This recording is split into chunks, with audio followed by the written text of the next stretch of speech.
I personally visited our northern border, right here in New Hampshire. Wide open. We went to a Customs and Border Patrol office where there was a barbed wire fence guarding the legal port of entry. And yet there's an inviting sign that sends you to a hiking trail, and I hiked that trail, it was beautiful, that goes right to the Canadian border, past it the other side, if you want to keep going, but that can take you all the way down a valley to a little stream within New Hampshire that you can just cross to get right into the rest of the state. I wanted to try it myself. I crossed that over. It was a little cooler temperature than I expected, but it's a lot easier than the Rio Grande. And I think the lesson from what happened in Israel yesterday, you'll read about it in the papers, is how could this have happened with the intelligence failures and the security that Israel has on its own borders? And those are important questions that are yet to be answered and will hopefully be answered in the coming weeks. But the number one self-reflection in this country is that if it can happen over there, it can certainly happen over here in this country. And we have an establishment over the last 25 years in this country that have focused on every priority other than addressing the vulnerabilities that we face right here at home. We are vulnerable to a border incursion. In fact, we're suffering that border invasion right now as we speak. Cyber attacks, super EMP attacks, electromagnetic pulse attacks that can take out a good portion of the United States' electric grid in a matter of days. Nuclear missile attacks in a time of heightened conflict. Space-based defenses that are vulnerable. And I just wanted to kick off today seeing what's happening in Israel. It makes my stomach churn for Israel, but also a reflection on how vulnerable we are here at home. So I want to start today on that note by reflecting on the fact that we are in a sort of war in this country right now, actually. First step to winning a war is knowing that you're in one in the first place. It's not a war between black and white, as the media would have you believe. It's not a war between even Democrats and Republicans, not really. It's not a military war, it's not a hot war, but it is an underlying war between those of us in this country who believe in our founding ideals, who believe that all men are created equal, endowed by their Creator with certain inalienable rights, among these life, liberty, and the pursuit of happiness. Who believe in Martin Luther King's creed that you get ahead in this country not on the color of your skin, but on the content of your character and your contributions. Who believe in American exceptionalism, that we teach our kids to advance in America based on your own hard work, your own commitment, your own dedication, and that, you know what, you are free to speak your minds at every step of the way. Who believe that these ideals form the backbone of the greatest nation in human history, and that even though we are an imperfect nation, we're still founded on the pursuit of a more perfect union, the pursuit of liberty, equality, and justice for all, and that we are proud to be citizens of that nation. That is most of us on this side of this world. Thank you. And then on the other side of this war, we have those in this country who believe that your identity is based on your race, your gender, and your sexuality. That the true origin of the country was in 1619, not in 1776. That if you're black, you're inherently disadvantaged. That if you're white, you're privileged, no matter your economic background or your upbringing. Your race, your gender, and your sexual orientation, your genetics determine who you are and what you can achieve in life. That the remedy, as Ibram Kendi famously said, to past discrimination is present discrimination. The remedy to present discrimination is future discrimination. That we have to abandon carbon emissions in this country, even as we shift those same carbon emissions to places like China. That we can justly use our military maybe to defend somebody else's border, but dare we do it in our own border here at home, you'll be racist and xenophobic and bigoted. Then if you disagree with any of those beliefs, you are automatically termed a racist, a climate denier, a homophobe, or a transphobe, at a moment in our national history where there is no greater damnation than to be called a racist or a climate denier. So when given the choice between pledging allegiance to that new religion or being tarred with that scarlet R, everyday Americans are choosing to bend the knee for fear of losing their jobs, fear of becoming a pariah in their own community. And there is no greater threat to free speech than that culture of fear that has spread across our country like an epidemic. That is the other side of this war, who rejects free speech, rejects meritocracy. And I want to tell you something about this internal war we're in. You cannot win the war unless you know that you're in one. What does that mean? It means there is no middle ground here. Either you believe in group quotas, or you believe in meritocracy. Either you believe in free speech, or you believe in policing speech. Either you believe in American exceptionalism, or you believe in American apologism. This is our moment for choosing. You can't have both at the same time. We face a choice right now in this country. Now, I have some good news for you all. Genuinely good news from traveling this country for the last couple of years. From my book tours to this campaign, I've been to a majority of states in this union. And I'm happy to report that most of us in the United States of America are on the pro-American side of this war. Most of us share these national ideals in common. 80+% of us in this country easily share our commitments. And half the 20 are people younger than me who never learned those ideals in the first place. We're going to bring them along too. That's the good news. But the bad news is that the other side is still winning this war.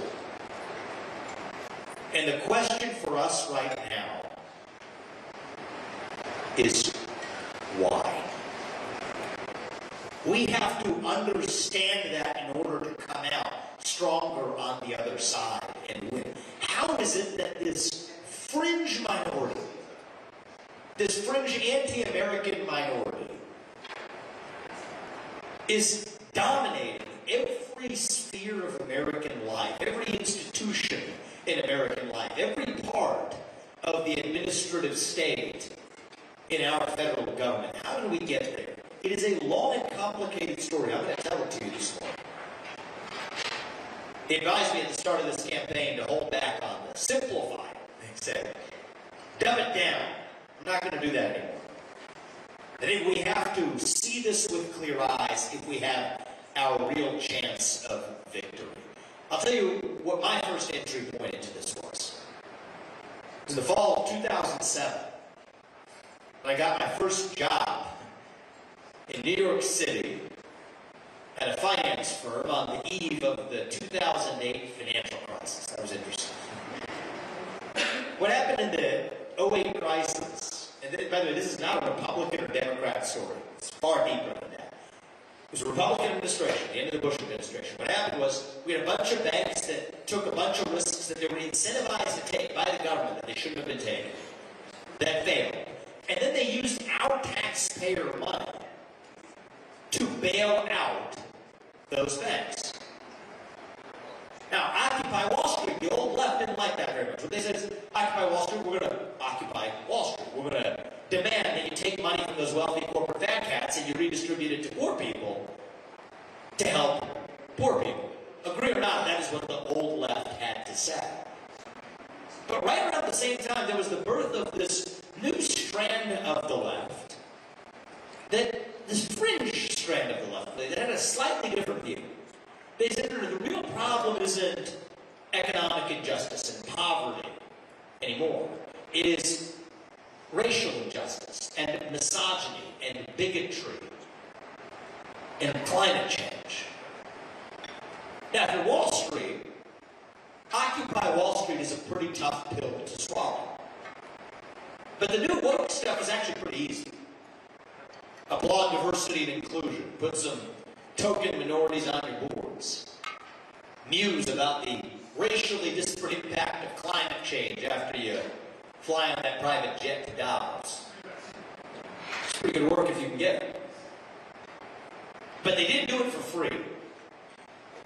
They expected the new left to look the other way when it came to leaving their own corporate power intact. And it worked masterfully for both sides. They put Occupy Wall Street up for adoption. So it was an arranged marriage between these two very strange bedfellows. Who would imagine that? The woke left and Wall Street here to start. But it was not a marriage of love. It was more like mutual prostitution. And the net result of that act was the birth of this new woke industrial complex in America that was far more powerful than either big government or big business alone. It was a hybrid of the two that could together do what neither would on its own. So it wasn't just there. That was just the place where I saw it happen first. Turns out this was happening in every area of American life. Take the other coast in Silicon Valley. The old version of break up big tech used to come from the left. So Silicon Valley was in the meantime doing the exact same thing. They said, okay, listen up, we'll do a deal. We will censor hate speech and misinformation as you define it. The old left. But we will not do it for free. We expect the new left to look the other way when it comes to leaving our monopoly power intact. And again, that trade worked masterfully for both sides. Look at the rest of corporate America. Coca-Cola, you might remember, was criticized by the left for fueling an epidemic of diabetes and obesity in our country. Well, what did they do a couple of years ago? Start talking about new voting laws in Georgia, calling them racist, making them sound more like a super PAC than a soft drink manufacturer. Train their employees on how to be less white, their words, not mine, while continuing to sell the same products that drive obesity and diabetes, the very black community that they profess to care so much about. This is the story of one institution after another. It's not just the economy. Then you open your eyes, you see it everywhere. K through 12 education, last few years, what did they do? Lock down those schools. If you're public schools in the inner city, sure, you're locked down for the better part of 2 years. Private schools, no problem. Somehow with safety concerns, COVID didn't affect kids who go to private schools. Only the ones that go to public schools. Interesting how that works. So what did they start saying last year? Math is racist. 2 + 2 = 4. Now that's not racist.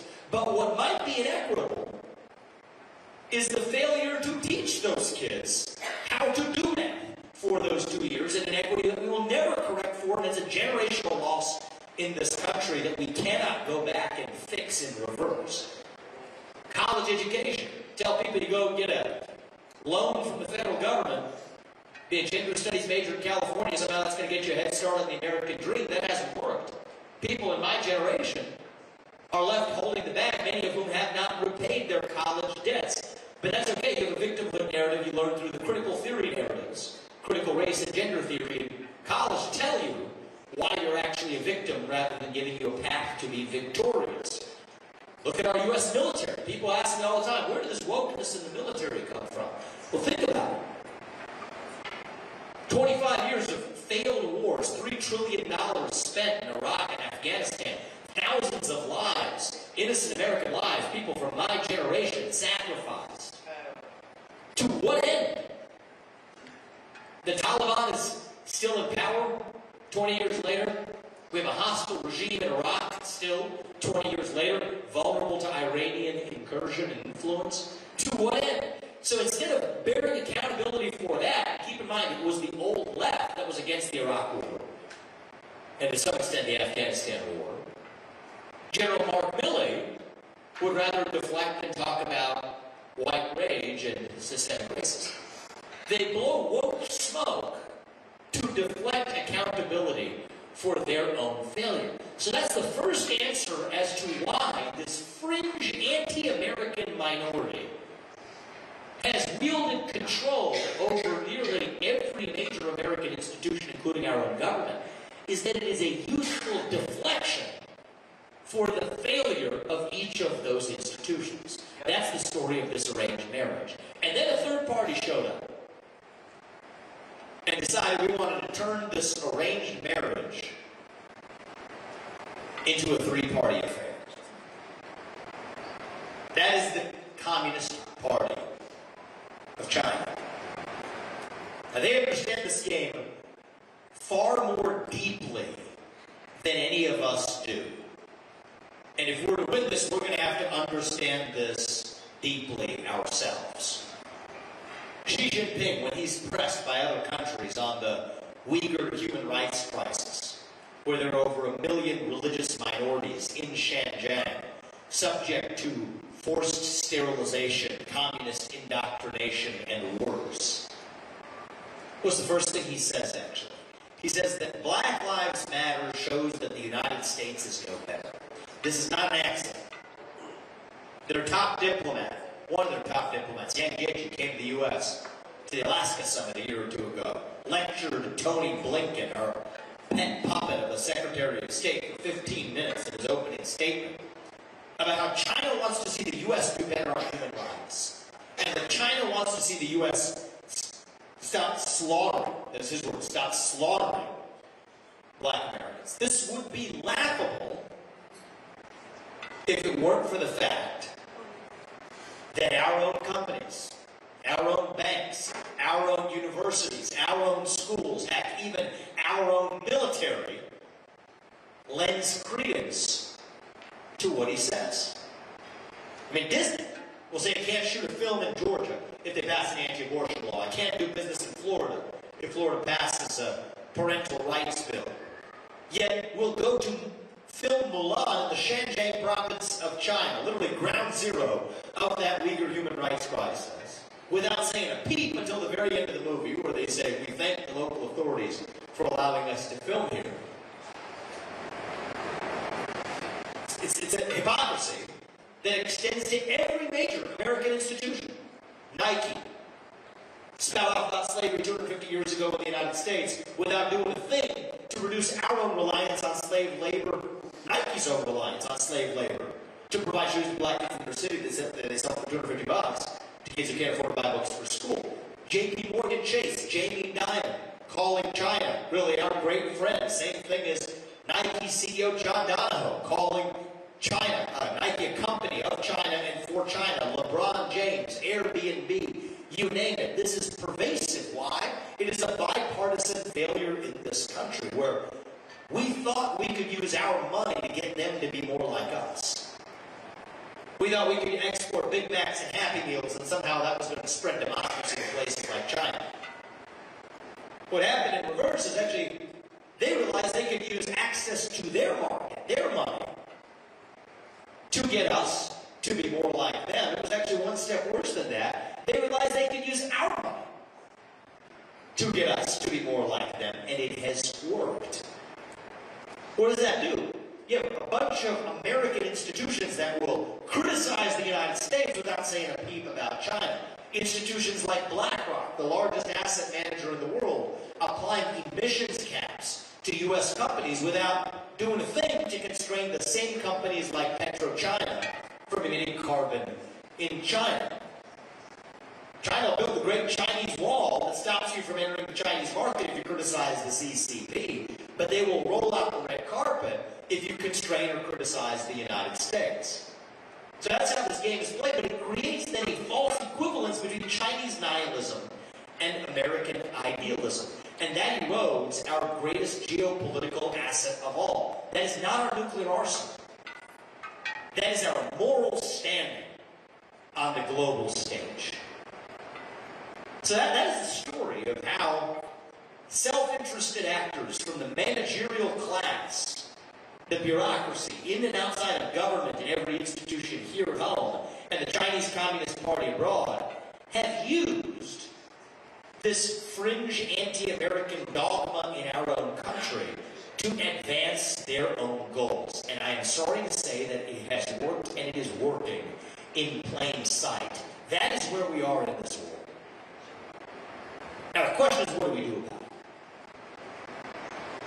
One of my heroes, perhaps like many of you, is Ronald Reagan, who did what he needed to do in his era when we were in the Cold War.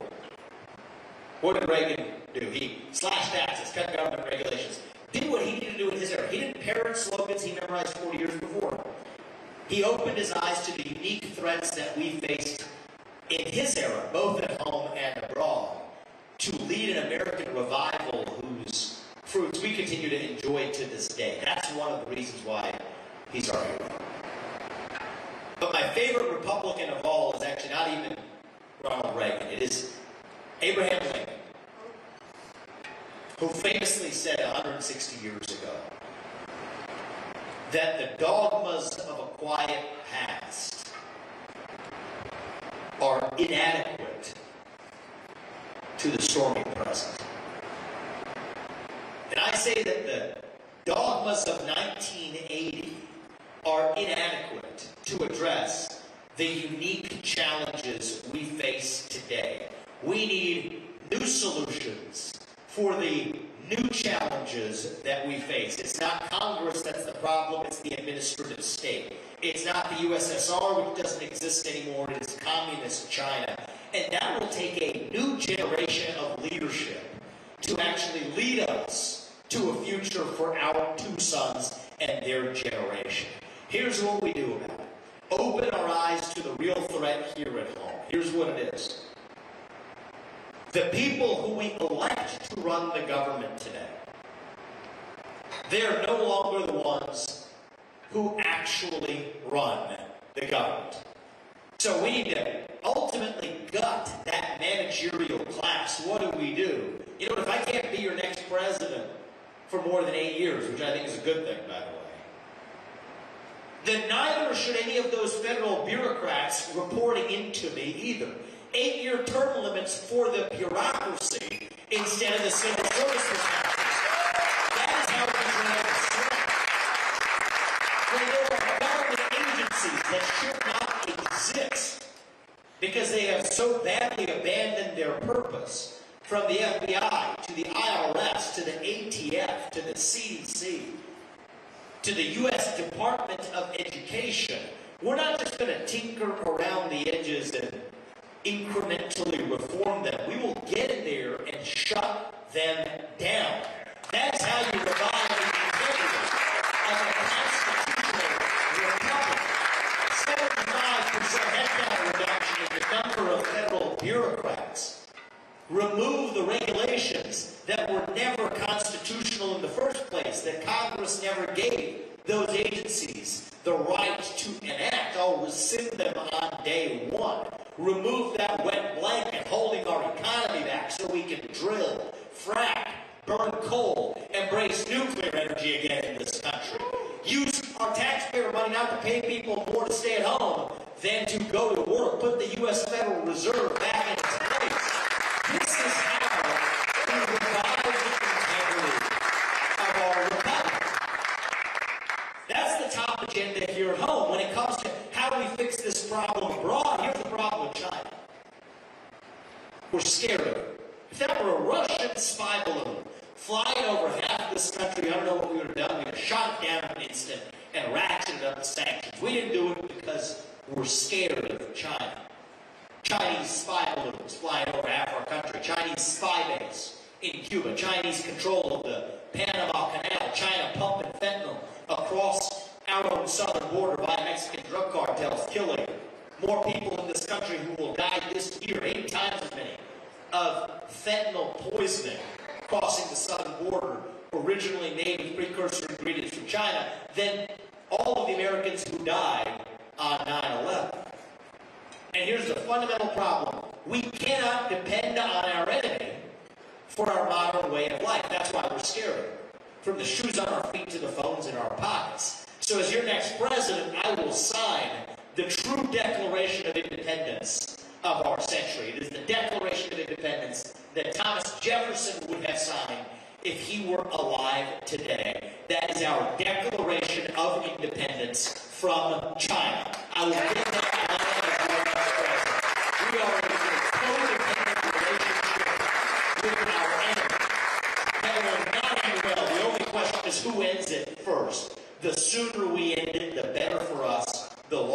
we wait, the better for them. And this starts right here at home, actually. The first step to declaring economic independence from China is to first declare economic independence from the climate cult here at home that shackles the United States while leaving China untouched. And the reason I say it again, and I've said it all along, the climate change agenda is a hoax, is that it has nothing to do with the climate and everything to do with global equity in the name of letting China catch up to the United States. The electric vehicle subsidies that we're showering on car manufacturers in this country are really just a subsidy to China, which provides the batteries and the rare earth and minerals required to make those electric vehicles here at home. The same companies that will abandon carbon emissions here will shift them to other parts of their operation in places like China. So the real issue with the climate cult is, I mean, think about it, if that had anything to do with the climate, do you think we'd be fine with shifting those carbon emissions to places like China when it was supposedly global warming that we were supposed to be addressing? Why is it that the same people who are most opposed to carbon emissions in the U.S. are also opposed to nuclear energy, the best known form of carbon-free energy production known to mankind? It's because it has nothing to do with the climate. Nuclear energy might be too good at solving the supposed problem that allows the U.S. to continue getting ahead. That won't work. The only place on Earth that has a Gen 4, latest version of the nuclear reactor, is actually China, because we're stopping that from being built. Our own government is stopping that from being built here in the United States. So we have to take the shackles off in this country to actually be able to compete and embrace American exceptionalism, as China instead is embracing American exceptionalism to get ahead. That's the first step. But once we've unleashed ourselves and unshackled ourselves from that climate cult, then we do it for every other area of American life. Semiconductor independence in this country. The little chips that power our modern way of life, from the phones in our pockets, to the lights that are lighting up this venue today, to the refrigerators that keep your drink cold before they go out today.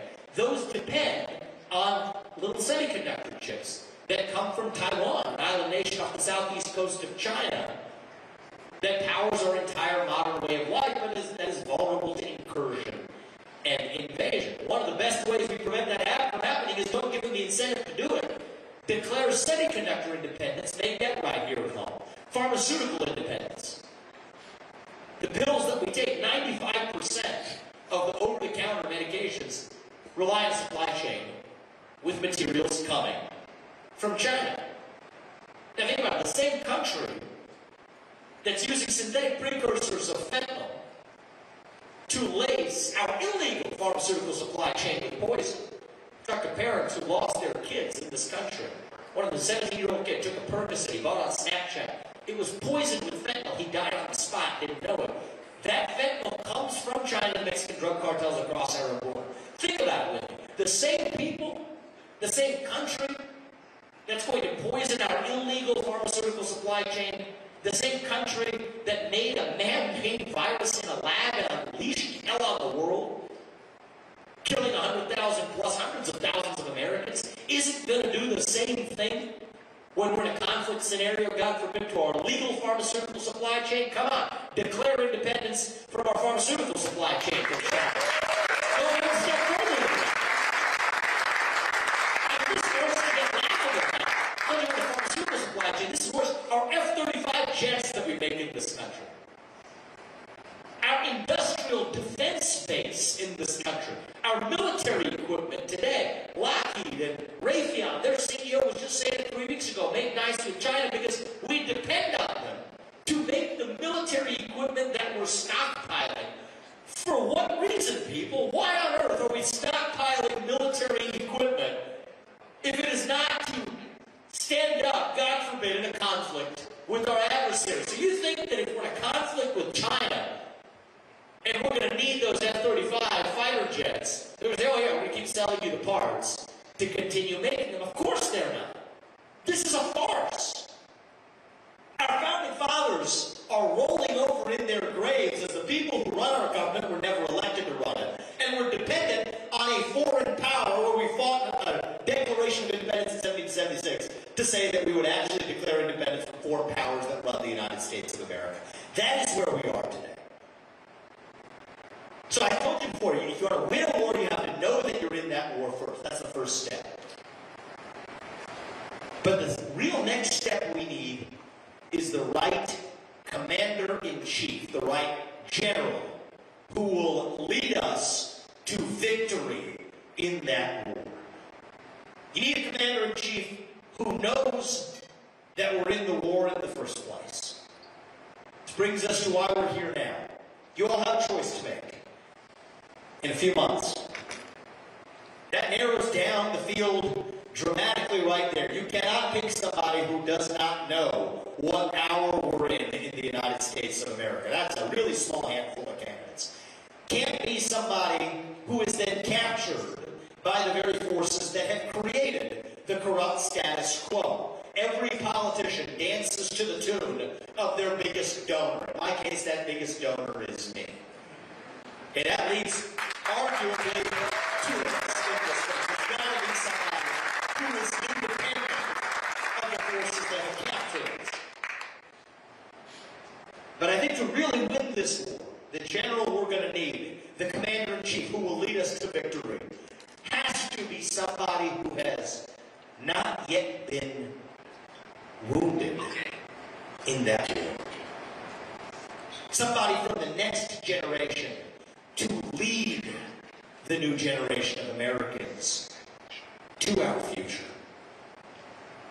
I'm 38 years old. I am the youngest person ever to run for U.S. president as a Republican.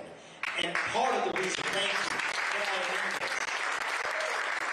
that we're taking this step, that we lead this country, is that we have one missing ingredient needed to finally declare victory, and that is to revive national pride in the next generation of young Americans. Today, 60% of young Americans, 60, say they would sooner give up their right to vote than to give up their access to TikTok. I'm not making that up. 25% recruitment deficit in our U.S. military. An overwhelming majority of young Americans say they're not even proud to be American. I think every high school senior who graduates from high school should have to pass that same civics test that every immigrant has to pass in order to become a voting citizen of this country.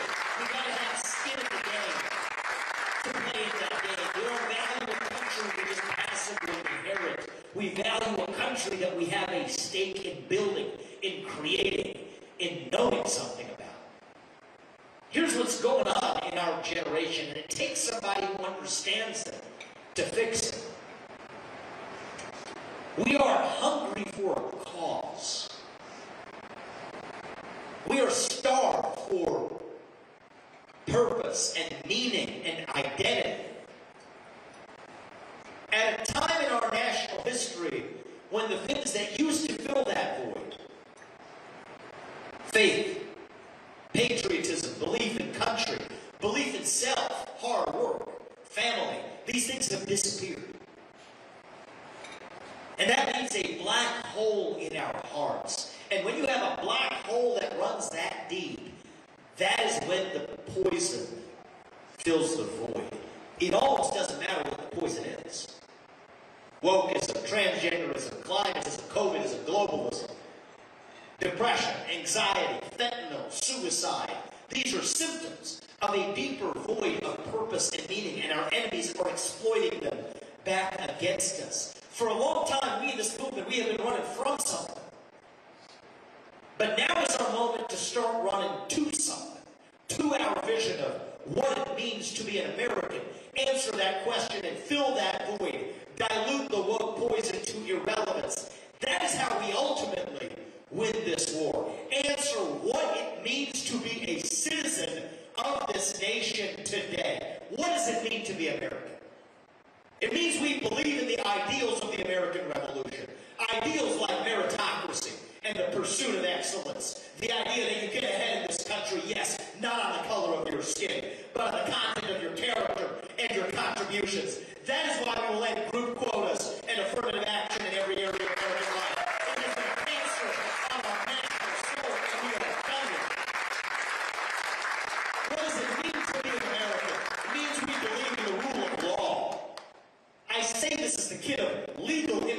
this country. That means your first act of entering this country cannot break the law. That is why we will use our own military to seal our own southern border and to right our northern border too.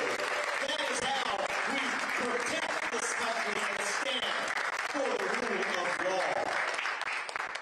It means we believe that we, the people, create a government that is accountable to us, not the other way around. That we, the people, settle our differences in a constitutional republic through free speech and open debate, where every citizen's voice and vote counts equally.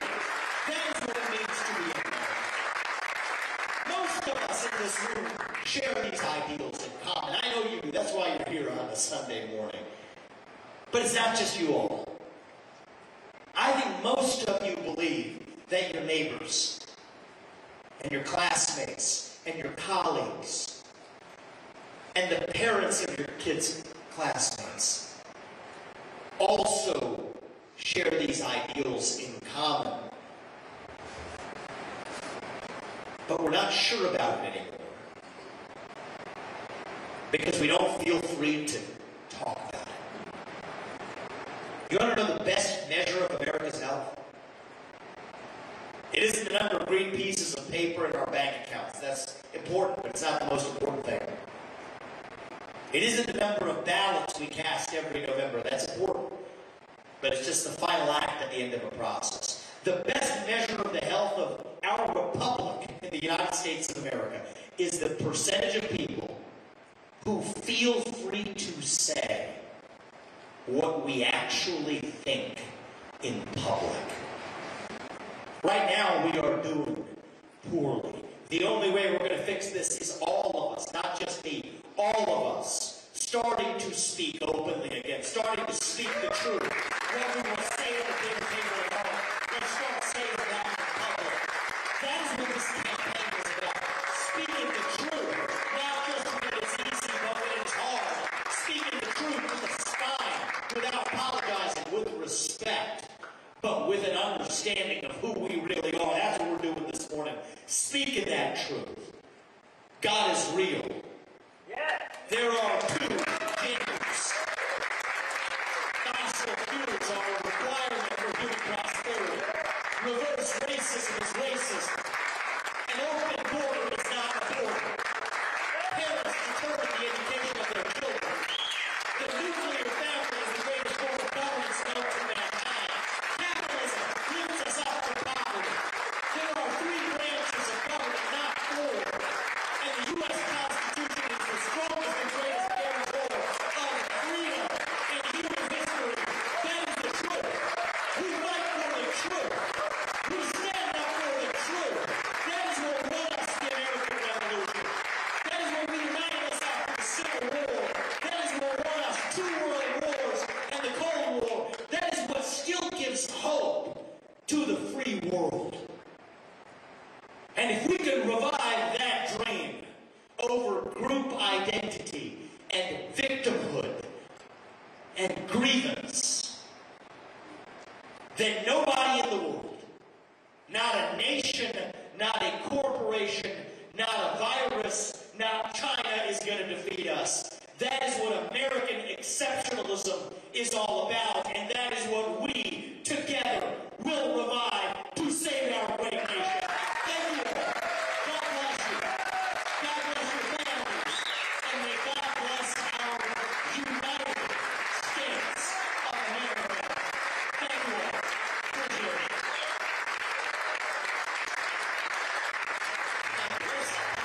We'll open this up. Don't stay a little longer. We've got another event this morning, guys. You're welcome to join us at that too. They'll tell me where it is. We'll open this up before we leave, though. We're going to have a conversation with you guys before we head out. Take a couple of questions before we leave. A couple right here in the front. Right here. Go ahead. Would you reconsider our membership of the United Nations? I would. Should we? I would reconsider. Absolutely. I've said that for much of this campaign. We have to take a long, hard look at institutions abroad that are hostile to American sovereignty. The WHO, absolutely on the list. The UN, absolutely on the list. Just like you have those three-letter government agencies at home, we have these multi-letter, multilateral agencies abroad. The managerial class, the swamp, doesn't exist only in D.C. It exists in the private sector, universities. It exists in multinational, international institutions. And I think it is a joke that the UN, when its Human Rights Council is staffed by the likes of Venezuela and North Korea, voting on human rights judgments, letting China roam free, I mean, the way that Israel is being treated by the UN historically has been, this is nonsense. And so I think that we need to wake up to the fact that we're in a 21st century with unique challenges. Instead of driving with our eyes in the rearview mirror, keep doing that, we're going to keep crashing. It will take a new generation of leadership to actually get us there. And outside to get us there, that's why I'm in this race. Thank you very much. Appreciate that. We're going to every friend over here. Hi, Vivek. At the second debate, Nikki Haley tried to accuse you of being in business with China and didn't let you respond. And I want you to tell me, what is your response? Yeah, thank you for that. I appreciate that. I love my 10-year-old friend who asked me multiple questions.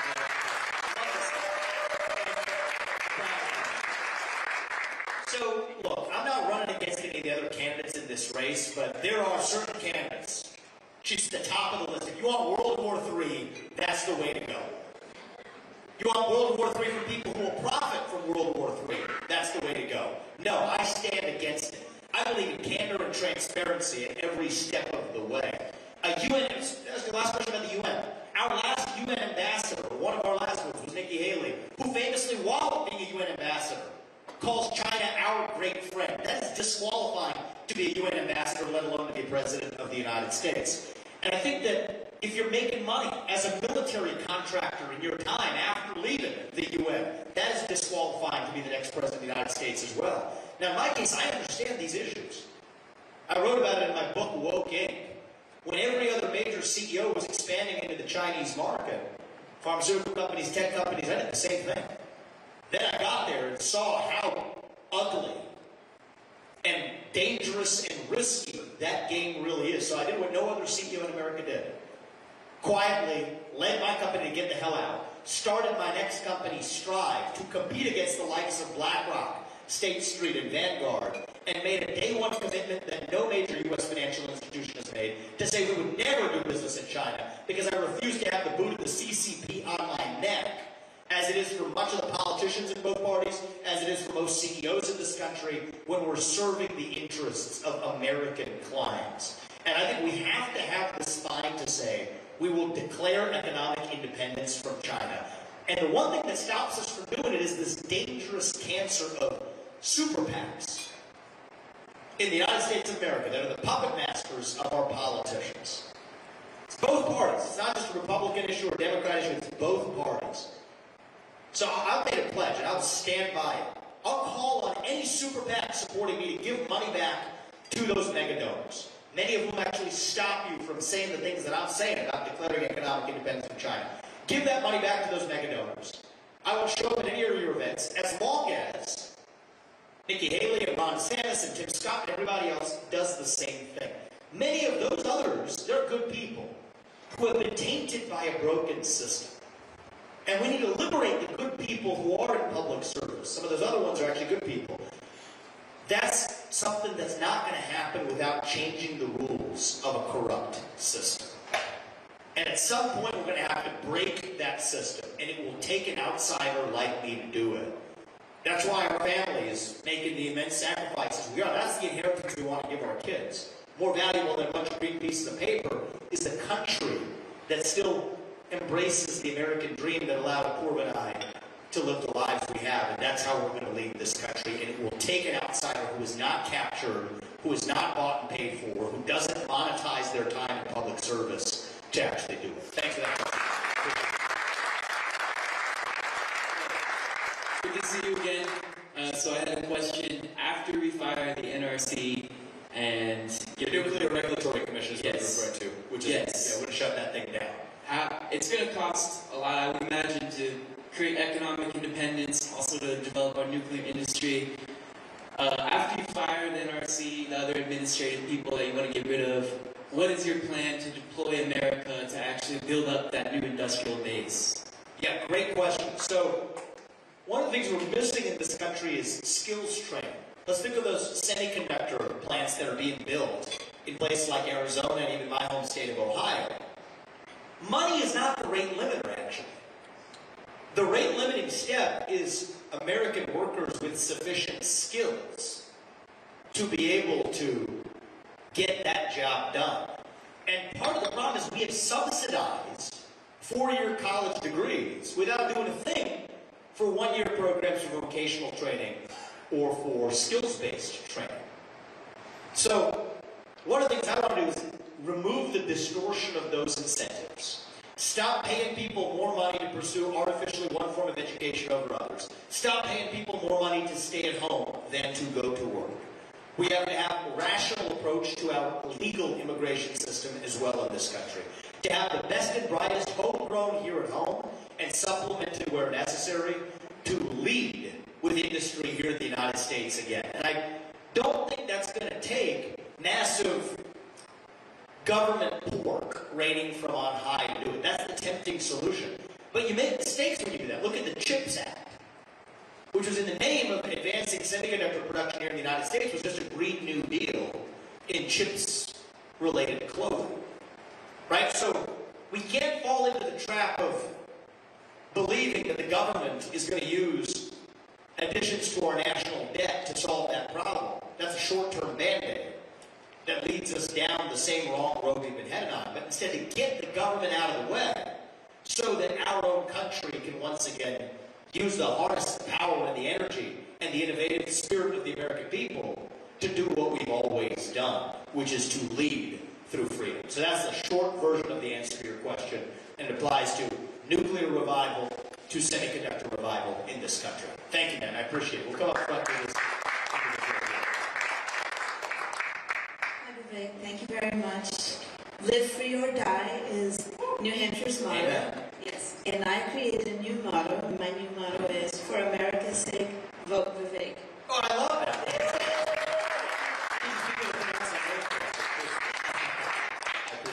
And I'm a teacher at a high school, and I see what you say about the students today looking for something. They stand up for the Pledge of Allegiance, but they never say it. They stand up for the national anthem, and they never sing it. So we need that, what you say, that we need to give them something to look forward to. What's your name? Loli. Let's give Loli a round of applause for being a teacher.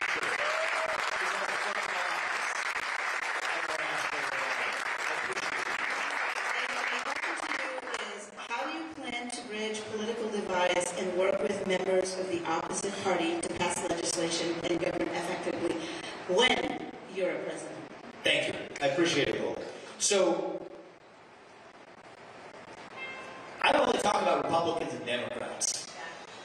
I don't think that's the real divide in this country. I don't think I've mentioned Joe Biden once in this speech. Probably the only Republican candidate you're going to hear from.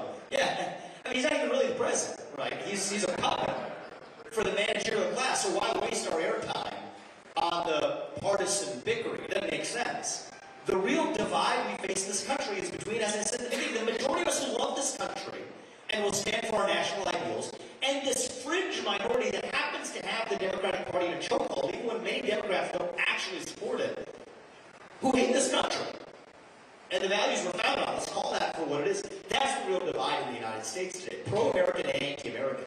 So viewed that way, I think I will be a liberator for many who are even trapped in the oppression of that modern Democratic Party that's in a hostage situation with this fringe minority that has them in a chokehold. It's going to take somebody of a different generation to do it, though. If you grew up in that existing system, you're not going to be able to come in to liberate that system.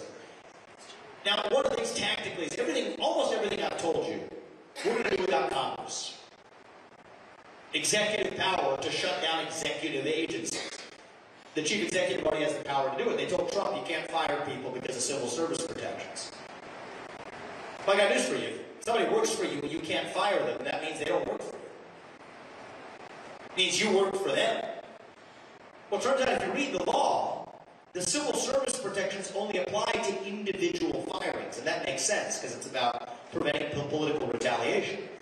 But the civil service protections do not apply to mass layoffs. And mass layoffs are absolutely what we will be bringing to the D.C. bureaucracy. So I don't make promises I can't keep. These are promises we can't keep. And then we will turn to use that momentum to work with Congress to get the rest, from a 12% flat tax rate to reform of the healthcare system. Yes, we'll get all that done in year 2. But in year 1, we're getting done the things we talked about here. Declare independence from China. Shut down the administrative state. 75% reduction in the federal employee bureaucrat headcount. Seal those borders in my capacity as Commander-in-Chief. Keep us out of World War III. That much I can tell you that we're going to get done as your next president. And then we turn to what's next for Congress. Thank you. Last question, then we'll wrap this up. Mr. Ramaswamy, welcome to New Hampshire. It's good to be here. Our nation is $33 trillion in debt.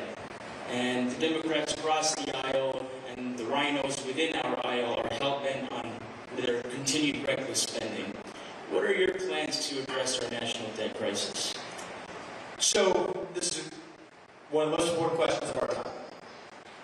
It will take a CEO in the White House to actually get it done. So here's how we're going to do it. Every state in this union, red or blue, makes this mistake. Our federal government makes this mistake. They take last year's budget, assume that it's correct, and then roll that over to this year to tinker around the edges, usually rounding up on what's needed. And the real fiscal hawks will say, well, we need a little bit less than we had last year. That is a path and a quicksand to national disaster where in a matter of years, our interest payments on our debt will be the single largest line item in the federal budget that they then roll over to the next year. That ends on my watch. We will bring zero-based budgeting to the federal government. We don't start with last year's budget. Rip that up, burn it down, burn the ashes. We start with zero as our baseline and ask what is actually necessary from our foreign aid to our domestic spending. That's how I'm going to run the show. And it's our next generation, my 2 sons and their generation. It's going to be them that bear the burden of this, our children. And that's why it's going to take someone of the next generation to lead us there. I'll close with this. Look at our national debt. Look at the border crisis. Look at the loss of national pride. We're thought to believe, we're led to believe, that we're a nation in decline. And all we have left is to fight over the scraps of a shrinking pie. I don't think we have to be that nation in decline. I don't think we have to be ancient Rome, which crippled under the weight of its own debt and currency devaluation. I think as a nation, we're actually just a little young, going through our own version of adolescence, figuring out who we're really going to be when we grow up. And when you view it that way, it makes sense again. You go through those teenage years, you lose your way a little bit. You lose your self-confidence. You lose your sense of who you are. And you make some mistakes. Most of us probably did. I did. Certainly. But we are stronger for it when we get to our adulthood on the other side. So no, I don't think we have to be that nation in decline. I think the truth is we are still yet a nation in our ascent. Maybe the early stages of our ascent. Maybe we're not even yet at base camp. On our way still to that shining city on hill. That country where no matter who you are, or where your parents came from, or what your skin color is, you still get ahead in this country with your own hard work, your own commitment, your own dedication, and that you know what? You are free to speak your mind at every step of the way. That is the American dream. That is what we are running to. And that is what we together will revive to save our great country. And I'm here this morning to ask for your help in that. A guy like me, coming in from the outside, from a new generation, I'm not supposed to do this. I'm not supposed to win this election. Not if it's written up by the people who would rather run the show. We couldn't do it if everybody in the country voted in the primary at the same time. Forget about it. Be the same 30-second ads you'd see on TV, all reading from the same script. We've been at it for an hour today. I can't take the hour and a half that we've spent together and condense it into 30 seconds. I can't do that. Not a magician. But we can do it here because there's no social media algorithms in the air right now. There's no TV screens between us. It's a small group of us here on a Sunday morning in the middle of New Hampshire. And you're the ones who pick our presidents for a reason. So I'm asking you for your help. Y'all know 20 people. Tell them what you learned today. Tell them what you heard today. It doesn't even have to be about me. Tell them what you heard today about our country. Spread that message across the state. My goal is this. I want every one of you in this state, by the time we're done with this, I want you to know who we are and what we stand for. And if after knowing all of that you want to go for somebody else, we're at peace with that.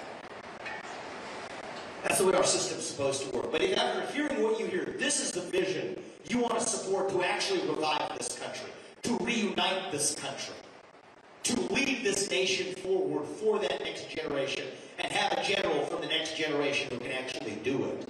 Coming in from the outside, a guy who isn't supposed to do it from the system, but the guy who you believe can do it, then I'm going to ask you for your help. Our team is here. Friend has said he led the Trump campaign for New Hampshire 2 times over. He switched over. He's with us. Kevin's come over with us early on in this campaign. I'm grateful to him. Our team's outside. Sign up with us. Volunteer with us. Not asking for donations, asking for the most important donation of all, a little bit of your time. For the next 3 months, between now and the primary, to spread this message across this state. I am counting on you. We are counting on you. And I will tell you this. I think it will take somebody whose best days are still yet ahead in life, I hope they are, to see a country whose best days are still yet ahead of itself. And if you all do your part,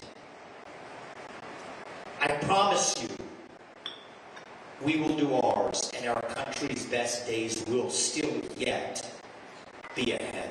Thank you all. God bless you.